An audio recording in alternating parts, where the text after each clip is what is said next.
We reported on the approximately 60 Israelis who had been detained in connection with the September 11th terrorism investigation. Carl Cameron reported that U.S. investigators suspect that some of these Israelis were spying on Arabs in this country and may have turned up information on the planned terrorist attacks back in September that was not passed on. Tonight, in the second of 4 reports on spying by Israelis in the U.S., we learn about an Israeli-based private communications company for whom a half-dozen of those 60 detained suspects worked. American investigators fear information generated by this firm may have fallen into the wrong hands and had the effect of impeding the September 11th terror inquiry. Here's Carl Cameron's second report. Fox News has learned that some American terrorism investigators fear certain suspects in the September 11th attacks may have managed to stay ahead of them by knowing who and when investigators are calling on the telephone. How? By obtaining and analyzing data that's generated every time someone in the U.S. makes a phone call. One sitting and stay, please. Here's how the system works. Most directory assistance calls and virtually all call records and billing in the U.S. are done for the phone companies by Amdocs Limited, an Israeli-based private telecommunications company. Amdocs has contracts with the 25 biggest phone companies in America and more worldwide.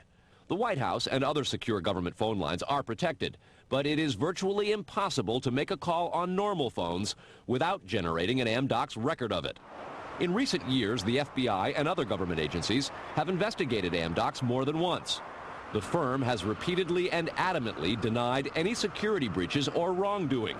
But sources tell Fox News that in 1999, the super-secret National Security Agency, headquartered in northern Maryland, issued what's called a top-secret, sensitive, compartmentalized information report, TSSCI, warning that records of calls in the United States were getting into foreign hands, in Israel in particular.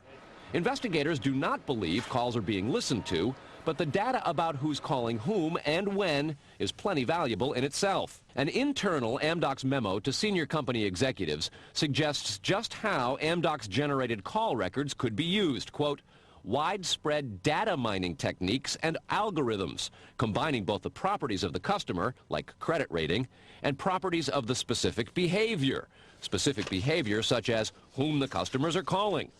The Amdocs memo says the system should be used to prevent phone fraud, but U.S. counterintelligence analysts say it could also be used to spy through the phone system. Fox News has learned that the NSA has held numerous classified conferences to warn the FBI and CIA how Amdocs records could be used. At one NSA briefing, a diagram by the Argonne National Lab was used to show that if the phone records are not secure, major security breaches are possible. Another briefing document said, quote, it has become increasingly apparent that systems and networks are vulnerable. Such crimes always involve unauthorized persons or persons who exceed their authorization, acting on exploitable vulnerabilities. Those vulnerabilities are growing because, according to another briefing, the U.S. relies too much on foreign companies like Amdocs for high-tech equipment and software. Quote, many factors have led to increased dependence on code developed overseas. We buy rather than train or develop solutions. U.S. intelligence does not believe the Israeli government is involved in a misuse of Amdocs information, and Amdocs insists that its data is secure. What U.S. government officials are worried about, however, is the possibility that Amdocs data could get into the wrong hands, particularly organized crime, and that would not be the first time that such a thing has happened. Fox News has documents of a 1997 drug trafficking case in Los Angeles in which telephone information, the types that Amdocs collects, was used to, quote, completely compromise the communications of the FBI, the Secret Service, the DEA, and the LAPD. And we'll have that and a lot more in the days ahead, Brett.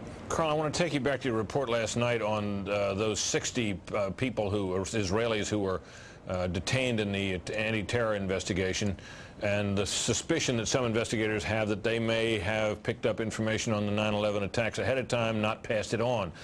There was a report, you'll recall, that the Mossad, the Israeli intelligence agency, did indeed send representatives to the U.S. to warn just before 9/11 that a major terrorist attack was imminent. Why does that not? How does that leave room for the lack of a warning? Well, I remember the report, Britt. We did it first internationally right here on your show on the 14th. What investigators are saying is that that warning from the Mossad was nonspecific and general, and they believe that it may have had something to do with the desire to protect what are called sources and methods in the intelligence community. The suspicion being perhaps those sources and methods were taking place right here in the United States. The question came up in the Select Intelligence Committee on Capitol Hill today. They intend to look into what we reported last night, and specifically that possibility. Brett? So, in other words, the problem wasn't the lack of a warning. The problem was lack of useful details. Quantity of information. All right, Carl, thanks very much. Coming up next.